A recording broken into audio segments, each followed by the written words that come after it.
Good morning, welcome to news analysis. నేను జ్యోత్స్న డిస్కషన్లోకి వెళ్లే కన్నా ముందు వివిధ పత్రికల్లో వచ్చిన వార్తా కథనాలను ఒకసారి చూద్దాం.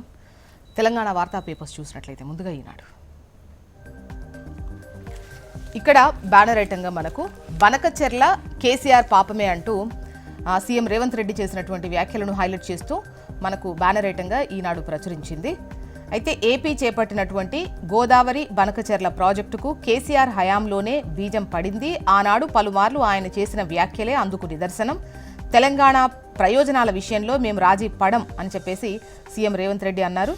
బనకచెర్ల ప్రాజెక్టు విషయమై నిన్న అఖిలపక్ష ఎంపీలతో నిర్వహించినటువంటి భేటీ తర్వాత సీఎం విలేకరుల సమావేశంలో మాట్లాడారు.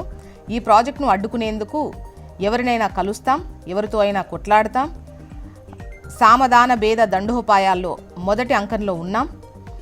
గురువారం అంటే ఇవాళ కేంద్ర జలశక్తి మంత్రితో సమావేశం అవుతాం, అవసరమైతే ప్రధానిని కలుస్తాం, అయినా ఫలితం లేకపోతే న్యాయస్థానాన్ని ఆశ్రయిస్తామంటున్నారు సీఎం రేవంత్ రెడ్డి.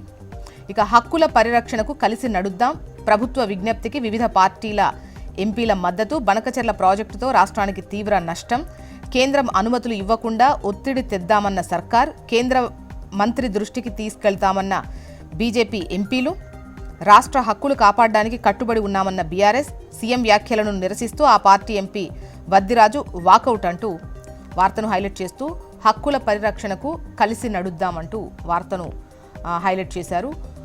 అయితే నిన్న అఖిలపక్ష ఎంపీలతో భేటీ ఏదైతే జరిగిందో ఆల్మోస్ట్ ఇటు కేంద్ర మంత్రి దృష్టికి అటు బీజేపీ ఎంపీలు తీసుకెళ్తామంటున్నారు. రాష్ట్ర హక్కులు కాపాడడానికి మేము కట్టుబడి ఉన్నామని చెప్పేసి బీఆర్ఎస్ కూడా అంటోంది.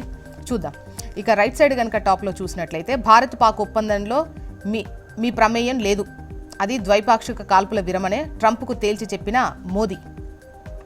అమెరికా అధ్యక్షునితో ఫోన్లో మాట్లాడిన ప్రధాని, అయినా పాతపాటే పాడిన ట్రంప్, ఉగ్రవాదంపై ద్వంద్వ వైఖరి ఉండకూడదన్న మోదీ, పాకిస్తాన్పై చర్యలు తీసుకోవాలని ప్రపంచ దేశాలకు పిలుపు, G7 దేశాధినేతలతో భేటీ, కెనడాతో సంబంధాల పునరుద్ధరణకు నిర్ణయం.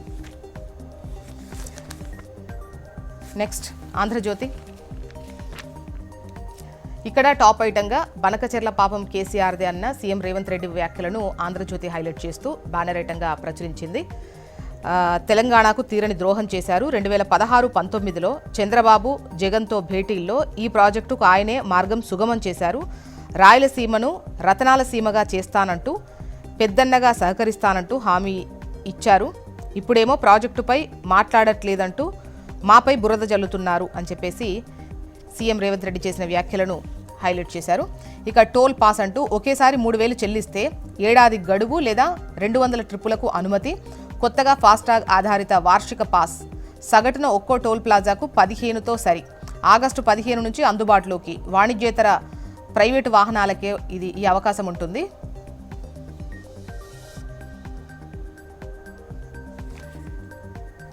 నెక్స్ట్ నమస్తే తెలంగాణ. ఇక్కడ టాప్ ఐటంగా ఏపీతో సాగునీటి యుద్ధం, తెలంగాణ కోసం రంగంలోకి కేసీఆర్, బీఆర్ఎస్ పోరుబాట, కృష్ణా గోదావరి ప్రాజెక్టులపై కాంగ్రెస్ నిర్లక్ష్యాన్ని ఎండగట్టేలా కార్యాచరణ, కాళేశ్వరం పాలమూరు రంగారెడ్డి పనుల్లో అలసత్వంపై నిలదీతకు సిద్ధం, త్వరలో కేసీఆర్ నేతృత్వంలో సదస్సు, శ్రేణులకు పార్టీ అధినేత దిశానిర్దేశం.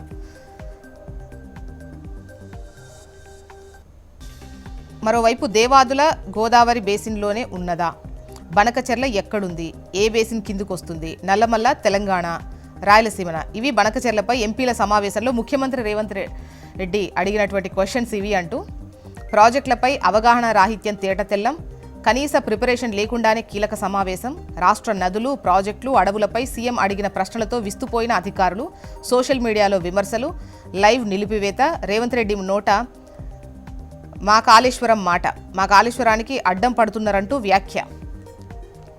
ఇక రాజోలి రైతుకు బేడీలు అంటూ పాలమూరు జైలు నుంచి హ్యాండ్కఫ్స్తో అలంపూర్ కోర్టుకు తీసుకెళ్లిన పోలీసులు. ఏపీ వార్తా విశేషాల్లోకి వెళ్దాం. ఈనాడు భారత్ పాక్ ఒప్పందంలో మీ ప్రమేయం లేదు, అది ద్వైపాక్షిక కాల్పుల విరమణే అని చెప్పేసి ట్రంప్కు తేల్చి చెప్పిన మోదీ అంటూ వార్తను హైలైట్ చేస్తూ టాప్ ఐటంగా ఈనాడు ప్రచురించింది. మరోవైపు ఫోన్ ట్యాపింగ్ పచ్చి నిజం, బైబిల్పై ప్రమాణం చేసి చెప్పగలను. ఇదే విషయం వైవి సుబ్బారెడ్డి నాకు చెప్పారు. జగన్ కేసీఆర్ సంబంధం ముందు రక్త సంబంధం చిన్నబోయింది. విశాఖలో ఏపీసీసీ అధ్యక్షురాలు షర్మిల. నెక్స్ట్ ఆంధ్రజ్యోతి. ఇక్కడ ఫోన్ ట్యాపింగ్ ముమ్మాటికి నిజం అని అన్న షర్మిల మాటలను హైలైట్ చేస్తూ కథనాన్ని ఇచ్చారు. ఇక ముఖ్యమైన వార్త విషయానికి వస్తే నరుకుతాం చంపుతాం వైసీపీ కార్యకర్తల నరుకుడు భాష అంటూ ముదురుతున్న వైసీపీ క్షుద్ర రాజకీయం అంటూ వార్తను ఇస్తూ ఆంధ్రజ్యోతి కథనాన్ని ఇచ్చింది. నెక్స్ట్ సాక్షి. తిరోగమనమే అంటూ మే నెలలోనూ అదే దుస్థితి. రాష్ట్రంలో సంపద పెరగలేదు, అప్పులే పెరిగాయి. జీఎస్టీతో పాటు అమ్మకం పన్ను తగ్గింది. గతేడాది మే నెల వరకు పోలిస్తే జీఎస్టీ 350 కోట్లు తగ్గింది. ఇదే కాలంలో అమ్మకం పన్ను 136 కోట్లు డౌన్ అయింది.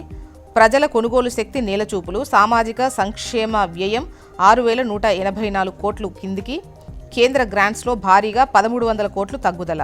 ఏడాది 2 నెలల్లోనే 22,505 కోట్ల అప్పు అంటూ ఈ వార్తనిచ్చారు. ఇక ప్రభుత్వ కుట్ర, సిట్ కుతంత్రం అంటూ ఆధారాలు లేకుండానే చెవిరెడ్డిపై కేసు, అక్రమ అరెస్టు, రిమాండ్ నివేదిక సాక్షిగా ప్రభుత్వ పన్నాగం బట్టబయలైంది అంటూ వార్తను సాక్షి ప్రచురించింది. మొత్తానికి ఇవి ఇవాళ వివిధ పత్రికల్లో వచ్చినటువంటి వార్తా కథనాలు.